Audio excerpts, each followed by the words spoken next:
What are some tips for how to apply? How about, will you share with us some tips for how to apply for property? Yep. Oh, so I'll do that. That sounds kind of more natural, what I say. Okay. Did we do the other tips one already?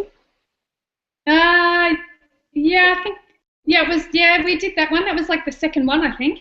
Okay. I can remember. Hopefully I No, don't skip any. Guess we double check. Okay. So Melanie, share with us some tips for how to apply for a property through MCM.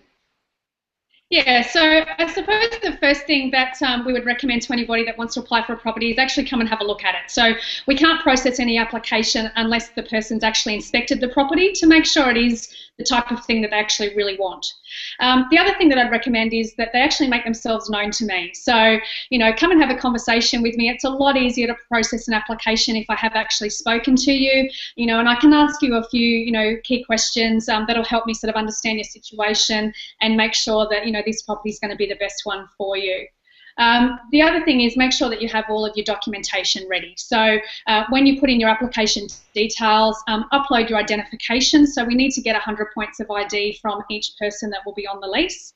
And then I'd also say make it really easy for us to know your situation. So uploading things like a current tenant ledger, which you can request from your current managing agent, and that just gives your payment history of your rent. So we can see that you've been paying on time regularly, that you haven't had any issues there.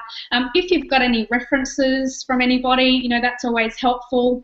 Obviously, your employer will need to know that you are applying for a property, and we'd suggest that if you do have pay slips, pay advice, or a work contract or something of that nature that does show how much you are earning, that would be helpful to upload so we can know that you can afford the property on an ongoing basis. So my key advice, I suppose, is make it really easy for us to know that you can afford the property, that you're going to do the right thing, and that you're going to be a great tenant. And then I'm sure that you'll have no issues at all with your application.